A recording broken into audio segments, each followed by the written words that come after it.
নমস্কার বন্ধুরা, আজ আমি কচু পাতার একদম ইউনিক রেসিপি দেখাবো। ভিডিওটি স্কিপ না করে সম্পূর্ণ দেখতে থাকুন।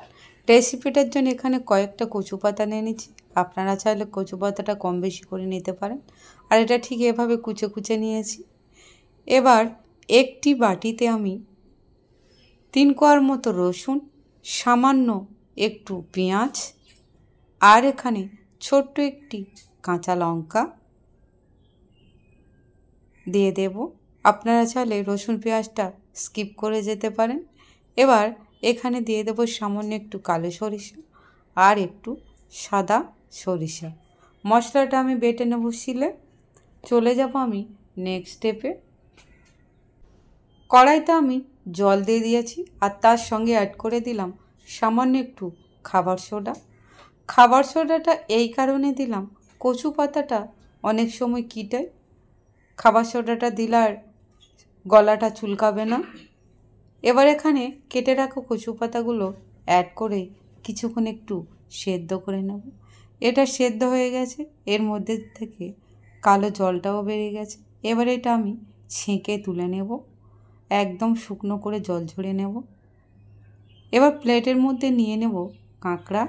এখানে আমি একটি বড় সামুদ্রিক কাঁকড়া নিয়ে নিয়েছি। আপনারা চাইলে কাঁকড়ার জায়গায় চিংড়িটা ব্যবহার করতে পারেন, এতে করে স্বাদটা আরও দ্বিগুণ হয়ে যাবে। এবার যে মশলাটা আমি দেখেছিলাম সেটা একসঙ্গে বেটে এখানে অ্যাড করে দিলাম। এবার এখানে আমি অ্যাড করে দেব সামান্য হলুদের গুঁড়ো আর দিয়ে দেব স্বাদ মতো নুন।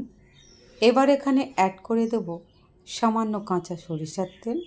এবার এই কাঁকড়ার সাথে খুব ভালো করে আমি মিশিয়ে নেব। তবে আপনারা কাঁকড়ার জায়গায় চিংড়িটা নিতে পারেন।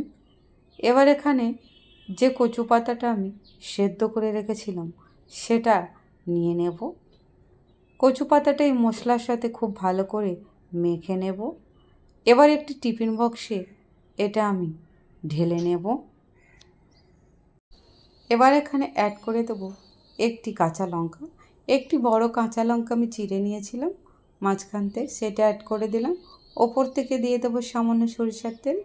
এবার টিফিন বক্সের ঢাকাটা দিয়ে স্ট্যান্ড বসিয়ে জল গরম করতে দিয়েছিলাম, সেখানে অ্যাড করে দেওয়ার পর কিছুক্ষণ ভাপতে দেবো যতক্ষণ না কাঁকড়াটা সেদ্ধ হয়ে যাচ্ছে। ঢাকনাটা খুলে দেখে নেব কেমন হয়েছে। একদম পারফেক্টভাবে হয়ে গিয়েছে আর কাঁকড়াটাও সেদ্ধ হয়ে গিয়েছে। আমার কচু পাতা দিয়ে কাঁকড়া ভাপা রেডি। রেসিপিটা কেমন লাগলো তো অবশ্যই কমেন্ট করে জানাবেন বন্ধুরা। ভালো লাগলে লাইক, কমেন্ট, শেয়ার অবশ্যই করবেন। ধন্যবাদ।